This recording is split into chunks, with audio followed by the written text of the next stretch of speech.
ఆత్మావలోకన కార్యక్రమానికి స్వాగతం, సుస్వాగతం. Welcome to our channel Atmavalokana. ఈరోజు దీపావళి, నరక చతుర్దశి దీపావళి. అంటే నరకాసుని చంపిన రోజు, మొన్నాడు మనం పండుగ చేసుకున్న రోజు. అంటే వెలుగులు విరజిమ్మే రోజు. అంటే చెడును నిర్మూలన చేసుకొని ఆనందాన్ని వ్యక్తపరిచే రోజు. అందుకని అందరి ఇంట వెలుగులు చిమ్మాలని, అందరి మనసులు ఆనందంతో నిండాలని మనస్ఫూర్తిగా దీపావళి శుభాకాంక్షలు అందరికీ. ఈరోజు మనము యద్భావం తద్భవతి అని దాని గురించి మాట్లాడుకుందాం. ఎందుకంటే ఇన్ జనరల్గా మనకు ఎప్పుడైతే మనము బాగుండాలి, మనం ఇలా చెయ్యాలి, ఇలా ఉండాలి అని ఎప్పుడు మనసా వాచ కోరుకుంటామో తప్పకుండా మనకు ఏ భావన అయితే ఉంటుందో అది నెగిటివిటీని తగ్గిస్తూ పాజిటివ్నెస్ని పెంచుతూ ఉంటుంది. అది సర్వసాధారణం.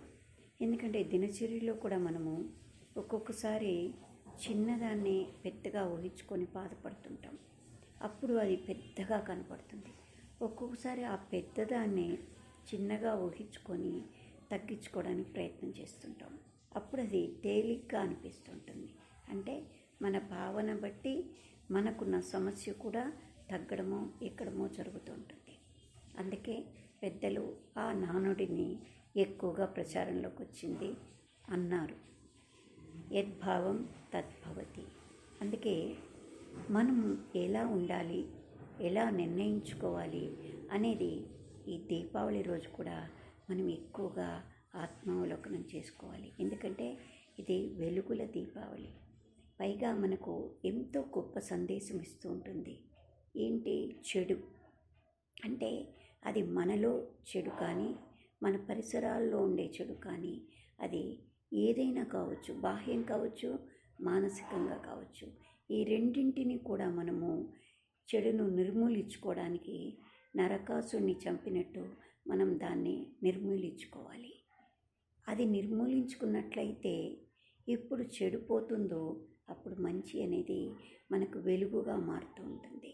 అంటే ఏ పని చేసినా చిన్న దీపం ఉంటుంది.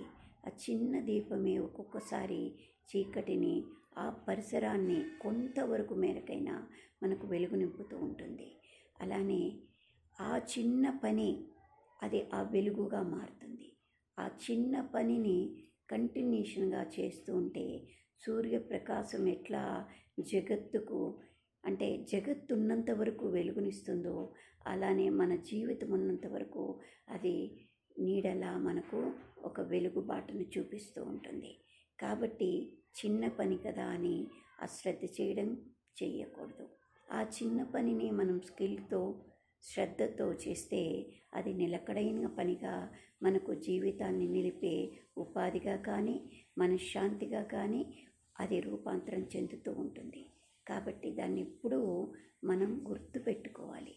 ఒక పండుగ వస్తుంది అంటే పండుగ జరిపేసుకుంటున్నాం, అయిపోయింది, పిండి వంటలు చేసేసుకుంటున్నాం, అయిపోయింది అనుకోవడం కాకుండా దాని వెనక ఉన్న ఇదివరకు రోజుల్లో పెద్దవాళ్ళు మనకు దాన్ని విడమర్చి చెప్పేవాళ్ళు, చిన్నవాళ్ళు దాన్ని శ్రద్ధగా వినేవాళ్ళు. కానీ ఇప్పుడు చెప్పేవాళ్ళు కొరవడింది, వినేవాళ్ళు కొరవడింది. కాబట్టి మనమే ఇప్పుడు అవకాశాలు మెండుగా ఉన్నాయి కాబట్టి మనం దాని గురించి తెలుసుకుంటూ దాని బ్యాక్గ్రౌండ్ ఏంటి, అది మన జీవితానికి ఎలా అన్వయించుకోవచ్చు, దాన్ని ఎలా మనం మన జీవితంలో ఇముడ్చుకొని మంచి బాటలో ఎలా నడవచ్చు, ఎలా ఎదగొచ్చు అనేది మనమే నేర్చుకోవచ్చు. అందుకని ప్రతి అవకాశాన్ని సద్వినియోగపరచుకోగలగాలి. అంటే మంచి బాటలో దాన్ని మనం తీసుకోవాలి. ఏదైనా సరే ఒక్కొక్కసారి కొండంత దాన్ని కూడా కొండను కొడుతూ ఉంటారు, కానీ వాళ్ళు సుత్తిలతో వాటితో కొడుతుంటారు. కానీ కొద్దిగా చేస్తూ కొండను కూడా దాన్ని పూర్తిగా పడగొట్టి చేస్తూ ఉంటారు. అంటే చిన్న ఒక్కొక్క రోజు పని అది కొండంత గొప్ప పనిగా మారుతుంటుందన్నమాట. అలానే ప్రతి విషయంలో కూడా మనం శ్రద్ధ, ప్రయత్నం అనేది, అటెంప్ట్ అనేది చేయగలగాలి. ఏంటంటే ఈత వచ్చిన వాడు ఆ సముద్రంలో ఏం చేస్తాడు, డైవ్ చేసి లోపల ఉండే ముత్యాలను కూడా తేగలడు. అదే వల వేసిన వాడికి, వల వేయడమే వచ్చిన వాడికి కొన్ని చేపలను మాత్రం పట్టుకోగలడు.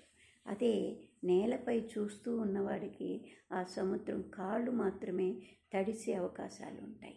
అందుకే మన ప్రయత్నం ఎంత అటెంప్ట్ గొప్పగా ఉంటుందో అంత ఫలితం కూడా మనకు అందవలసినంత అందుతుంటుంది.